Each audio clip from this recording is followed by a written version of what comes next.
അങ്ങനെ ചെയ്തോളൂ. ഞാൻ നോക്കട്ടെ ശ്രു, ഉറപ്പ് ഞാൻ പറയില്ല. വൈകിട്ട് ഞങ്ങളെ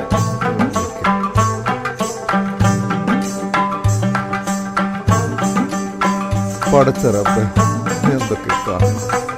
പറഞ്ഞ പോലെ ഞാൻ അറിഞ്ഞില്ലേ.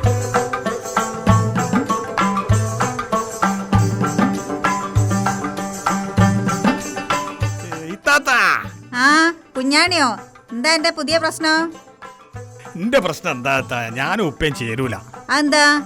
ഇപ്പൊ എപ്പോഴും എന്നെ പറ്റി കംപ്ലൈന്റാ. ഞാനെത്തും കൊടുക്കില്ല, ഞാനൊന്നും ചെയ്യില്ല, അങ്ങനെ ഓരോന്ന്. നീ എന്തിനാ എപ്പോഴും ഇങ്ങനെ തെറ്റിപ്പോരുന്നത്? ബാപ്പയ്ക്ക് വിഷമാവൂലേ? പള്ളേ പൈച്ചുണ്ട് എത്തള്ളു. അതേ എനിക്ക് ഓർമ്മ ഉള്ളല്ലോ എപ്പോഴും പള്ളേ പൈപ്പ് എന്നുള്ള ഒറ്റ കാര്യം. കുട്ടാ അവിടെ ഉള്ളത്. എന്താടി എനിക്ക് ഫുൾ ടൈം ഫോണാ? ആ പുട്ടാച്ചു മണ്ടേ.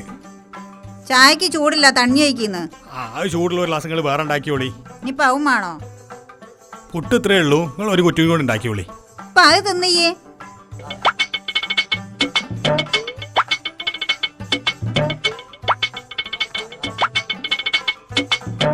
കുഞ്ഞാണിയെ പതുക്കെ തിന്ന പുട്ട, അത് ചങ്ക് കെട്ടു.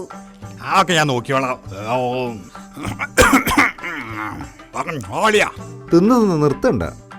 എന്താ എന്റെ പുതിയ പ്രശ്നം? പുട്ടടിക്ക്. അല്ല എന്റെന്ന് അറിഞ്ഞാ മതി, എന്റേത് ഈ കാര്യാക്കണ്ട. അല്ല എന്റെ പെണ്ണും കുട്ടികളൊക്കെ എപ്പോഴും അവിടെ തന്നെ അല്ലേ? ആ ഓലയും കൂടെ ഇങ്ങോട്ട് കൊണ്ടുവരണമെന്ന് വിചാരിച്ചതാ. പിന്നെ ഓല കൊണ്ടുവന്നിട്ട് ബാപ്പന്റെ ചെലവ് കുറക്കണ്ടെന്ന് വിചാരിച്ചു. ഓ എന്താത്തേ? ഞാൻ കോലയും കൂടെ കൂട്ടിക്കൂടായിനോ? അതാ പറഞ്ഞ ബാപ്പന്റെ ചെലവ് ചുരുങ്ങൂന്ന്. ഇവിടുത്തെ ചെലവ് കൂടുകയും ചെയ്യും. അല്ല പിന്നെ വല്ലാത്തൊരു സാധനം തന്നെ. ഇത്താന്റെ പുട്ട് തീരാനായിരുന്നു. ഒരു കുറ്റി കൂടി കൊണ്ട് എടുത്താണി. വേണ്ട ചോദിച്ചു വാങ്ങി തിന്നട്ടാ. അതാ നോക്കിയോളാം. അതിനൊന്നും അവന് കുഴപ്പമില്ല. അതിന് ഓന അതല്ലേ പണിയുള്ളൂ ഇവിടെ വന്നാല്. എന്നോട് ഞാൻ പറഞ്ഞിട്ടുണ്ട്, ഓൻ വരുന്ന തലേന്നെങ്കിലും എനിക്കൊന്ന് വിവരം തരണമെന്ന്. ഓനോട് ഇവിടുന്ന് എപ്പോഴും പറഞ്ഞു കൊടുക്കല്ലേ ഇപ്പനോട് എപ്പോഴും തെറ്റിപ്പോരരുതെന്ന്. ഓനൊന്നും ഒതുങ്ങി നിന്നൂടെ? ഇതെന്നാ മോനെ ഇതിനൊക്കെ ഒരു അവസാനം ഉണ്ടാവുക? താ പുട്ട് തീരാനായിട്ട് നിങ്ങളൊന്നും ഇങ്ങോട്ട് ശ്രദ്ധിക്കി. റംലു എന്തേ ഒന്ന് കിട്ടുവാ.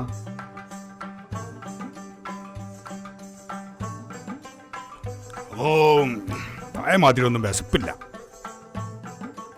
ഈ പൈപ്പിൽ വെള്ളമല്ലത്താ. ഇതിലുണ്ടോ നോക്കട്ടെ. എന്തൊരു ചൂടോ. പിന്നെ പഴയ മാതിരി ഓനോട് നിർത്താനാണ് എന്റെ തീരുമാനമെങ്കിൽ ഞാൻ 10 ദിവസം എന്റെ പുരയിലായിട്ട് പോവും. ജോൻ എന്താ കൂട്ടി മാതിരി ആയിക്കോ. അതിന് ഞാൻ എന്താക്കാൻ നിങ്ങൾ എന്നോട് ദേഷ്യം പിടിച്ചിട്ട്? ഇതെന്താക്കേണ്ടത് ഞാനാ പറയണ്ടേ? കണ്ടോ, ഇങ്ങനത്തെ ഒരു അലവലാതി അളിയനെ കിട്ടിയത് എന്റെ മഹാഭാഗ്യം.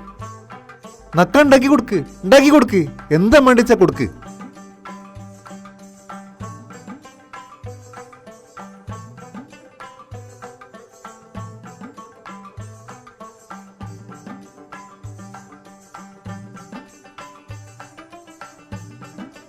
അളയാ എന്തേ ഇന്ന് പരിപാടിയൊന്നുമില്ലേ?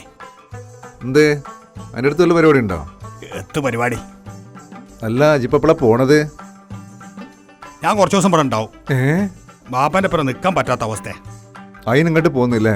ജിപ്പ് എന്ത് പണിക്കാ പോവല്ലേ? എവിടെ പോകാനാളിയാ? പണി ഉണ്ടാവില്ല. തീരില്ലാതിരിക്കൂലല്ലോ. 2 ദിവസം പോയാൽ പിന്നെ 10 ദിവസം ഉണ്ടാവില്ല. അതിപ്പോ എന്ത് പണിയാ? ഞാനെന്താക്കാനാ? ജിപ്പ് പോവാഞ്ഞിട്ടായിരിക്കും. അതിനിപ്പോ നാട്ടില് പെയിന്റിങ്ങിന്റെ പണി മാത്രല്ലല്ലോ ഉള്ളത്, വേറെയും പണിയില്ലേ? അതെന്നെ ഇപ്പം വെയിച്ചിട്ട് പോണല്ല. എന്താ ചെയ്യാ? പിന്നെ ബാപ്പന് പറഞ്ഞിട്ട് കാര്യമുണ്ടോ? അളയാ എന്തേ? ഒരു 200 രൂപ ജീപ്പേ ഉണ്ടാവോ? ആ നോക്കട്ടെ. ഒരു അർജന്റ് ഉണ്ടായി. അനക്കപ്പോൾ അർജന്റീനാണല്ലോ.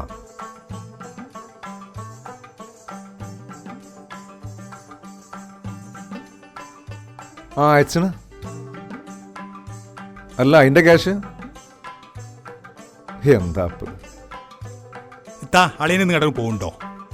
ഇല്ല. എന്തേ? എനിക്കിവിടെ വെറുതെ കുത്തിരുന്ന നട്ട പിരാന്ത് പിടിച്ചു. ഞാൻ ടൗണിൽ പോയൊരു സിനിമ കണ്ടിട്ട് വരാം. ആ വണ്ടിൻ്റെ ചാവി ഞാൻ എടുത്തു. താത്ത ഞാൻ വരുമ്പോഴത്തേക്ക് നല്ലോണം എന്തെങ്കിലും ഉണ്ടാക്കി വെച്ചോളി. നല്ല വിശപ്പുണ്ടാവും. നാളെ ഞാൻ പോയി തരാം കേട്ടോ. വേ നോക്ക്, വരുമ്പോത്തിനകത്ത് ഉണ്ടാക്കണ്ടേ? തുടങ്ങിക്കോ. ഓ അല്ലാത്തൊരു പടപ്പ് തന്നെ. മോളെ പച്ചിട്ട് കുപ്പായം എടുത്ത. പിന്നെ എന്നോടൊരു കാര്യം, ഞാൻ എന്താ ചെയ്യാന്ന് എനിക്ക് തന്നെ അറിയില്ല. ആ ഹംക്കനെ ഉച്ചകത്തെ ചോറും കൊടുത്ത് ഇവിടുന്ന് പറഞ്ഞയച്ചോളണം. എന്നിട്ട് ഞാൻ അങ്ങോട്ട് വരുള്ളൂ. ഞാൻ വരുമ്പോൾ ഓനവിടെ കാണരുത്. ഇത് എന്റെ ഡ്യൂട്ടിയാ, മനസ്സിലായി എനിക്ക്? ഇതെന്ത് കഥ എന്റെ റബ്ബേ.